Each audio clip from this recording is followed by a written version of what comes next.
Hey, what's going on, guys? Vega here from Serpent X Special Forces, and just recently I upgraded to a new laptop. However, this is not it. This is the original. This is where I'm coming from. So let's talk about specs. This is the Asus X550JK. Comes with an Intel i7 4710HQ, which is Haswell. Has dedicated graphics, which is the Nvidia 850M. Had 8 gigabytes of memory when I first got it, but I upgraded to 12. And it also has a 1 terabyte 5400 RPM platter hard drive. Now, this served me well, and I had it since 2014, but it's time for it to go to a new home. So let me show you what I got now. Alright guys, so it's been a few days now, and as you can see, I got the new laptop. It is an Acer Predator, which version we'll go over here in just a moment. This is what came in the box. This nice display. I'm assuming this is the power brick and everything we need, and this envelope. Not really too much to go over. It's not really an unboxing, but we're gonna go ahead and get this guy opened up, set up, and then give you my thoughts on it, specs, price, and why I bought it in the first place. Alright, so as expected, it was a power brick just like I thought, and in this envelope we get something, Predator Premium Service. Thank you for joining. Contact information. Amazon, of course, saying, hey, don't contact us. Contact Acer first if shit goes wrong. And Quickstart guide. And there it is. Now you know what it is. The Helios 300. It's not the Triton 500. But, and this is, what is this? Quickstart guide. Another Quickstart guide. Oh, setup guide and then Quickstart guide. But here's the actual device. Packaging is really nice, or presentation of the packaging is actually really nice. Quite impressed with that. So here's the laptop.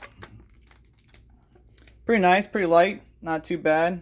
Alright, and I also forgot to mention that they did include a hard drive or SSD holder / connection, because unfortunately this type of model only comes with a 250 gigabyte NVMe SSD, which is part of the reason why I picked up this XPG SX8200 Pro. It's fast, it's 1 terabyte, it's exactly the storage I need.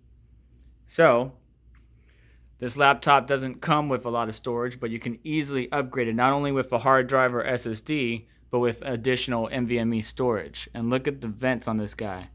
Should be adequate airflow for the CPU and GPU. And I'll get into specs here in just a moment. But it is a nice little design. Before we continue, I wanted to show you guys this. The metal of this laptop does tend to kind of hang on to smudges or fingerprints. Even if you don't have greasy hands, which I just got out of the shower, it will leave smudges and marks. So just be mindful of that. I know some people don't like it when the metal does that.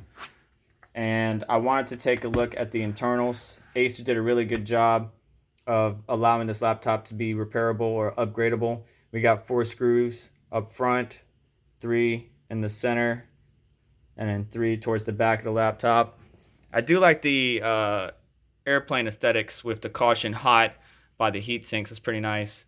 And to take this back or bottom cover off, it's very simple. You can use both hands and kind of pry up like this on the back side here, the back lip. But even one-handed, it's very easy. You just lift up, you hear the clips kind of give way. And there's our internals. Of course, we got our battery, speakers, which, by the way, on the speakers, was watching Netflix last night. It was kind of low on Netflix, but it was fine for gameplay. I'm sure you could play around with the application or equalizer to kind of get better sound quality. Of course, right here underneath the silver aluminum heatsink is the M.2 drive or storage bay. That is where, coming from the manufacturer, that's where they're going to put your M.2 drive, by the way. And then here will be an empty slot. Of course, this one is not empty at the moment because I already have the NVMe drive installed. We have 2 8 gig sticks of Kingston memory, 266 DDR4, the GTX 1660 Ti. This is not the Max Q version, just the regular 1660 Ti. And then here, the CPU, we have the Intel i7 9750H. And of course, you can see the heat sinks are kind of interconnected between the GPU and CPU. And look at the differences between the fans. Something I want to point out to you there. If you look, the GPU fan is made out of metal or some type of aluminum, while the CPU fan is made out of plastic. Now, of course, the CPU probably doesn't get as hot as the GPU, and it's pulling in air from the side and coming out the back, while the GPU is not only pulling air from the side, it's also pulling it from at the bottom of the laptop and then blowing it out the back. So it should have adequate airflow, shouldn't get too hot, should be able to clock where it needs to and boost. So last but not least, we have the Wi-Fi adapter, which is also including Bluetooth. So that's plenty of good features in this laptop. It's not a ridiculous price, but it's definitely on the higher end of the spectrum, about mid-range, I would say. So let's go ahead and dive in and look at some of the applications that come with this particular laptop. While the system's booting, I wanted to go over to I/O with you guys.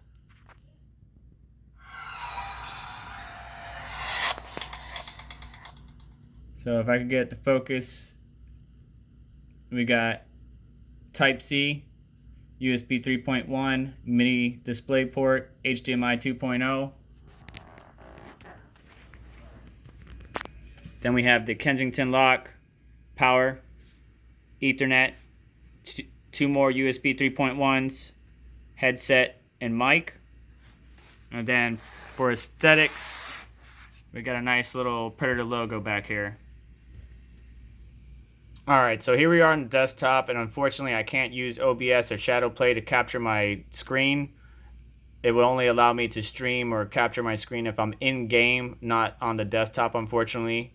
The privacy setting is not in Shadow Play. I tried.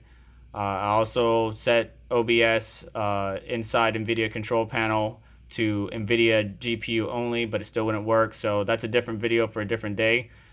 As you can see here on the right hand side, we're seeing 4.3, 4.4 gigahertz on some of these cores, but that's not the all core boost.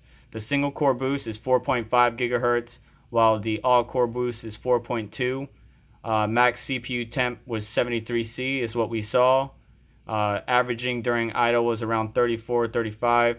More information will come in my follow-up gaming review. On the keyboard here, there is a button, as you can see. This button will allow us to launch an application called Predator Sense. And this application, just like Hardware Info and others, you can monitor CPU temp, GPU temp, system temp. You can also overclock, normal, fast, extreme. There's fan control. There's monitoring, where you can see the frequencies, fan speed, voltages. There's game sync, where when you launch a certain application, it will automatically apply a certain profile. Acer also includes other bloatware or programs. It depends on what you consider bloatware. I uninstalled Norton antivirus. I don't like Norton, but that's neither here or there. Acer Collection S is a productivity suite. Of course, Acer registration, Acer documents, jumpstart, legal information, all this other stuff. All the basics that would normally come with a laptop, whether it's from Dell, HP, so on and so forth. Also at the bottom here, we got Waves Max Audio, which is your equalizer or sound. And I, of course, already installed CPU-Z, GPU-Z, and Hardware Info to monitor everything. Office 365, standard with most new installations of Windows, so that's completely fine. And then over here in the top left-hand corner, we have a turbo button. Now, before I engage that, I'm going to sit back and let you guys listen to the sounds of the system.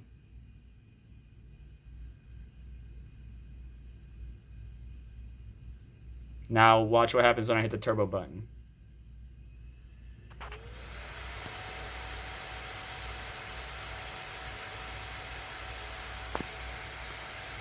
So it gets pretty loud. And then you disengage it, it goes back to auto. Backlit keyboard, again, this particular model is not RGB, but they do have RGB models available where it's different zones and you can customize it.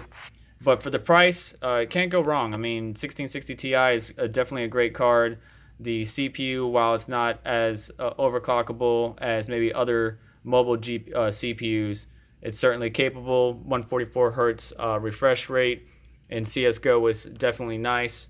And we'll just have to see how it actually performs. I will be doing a full-blown review on this system, so if you want to check that out, subscribe for future content. But I will do my best to kind of give you my thoughts on this particular model, especially since it's, in my opinion, it's the mid-range. It's like the mid-tier where you're not spending, 2,000 plus, 3,000 plus for a laptop, but you're getting still good performance out of it. So like, share, subscribe, comment, all that good jazz that helps me out. Let me know what you think about this laptop. Again, it's the Intel 9750H, the GTX 1660 Ti, not the Max Q, the regular one. Which I actually heard the regular 1660 Ti is better than the Max Q, only because it can boost to its max frequency better than the Max Q, because obviously when thermals are an issue, you're not boosting as high as you need to. But let me know what your thoughts are about that dispute. As far as cons, again, the metal will smudge very easily, so be aware of that. NVMe drive gave me issues. I'll have a video out about that soon. And thanks for watching, guys. I'll catch you in the next one.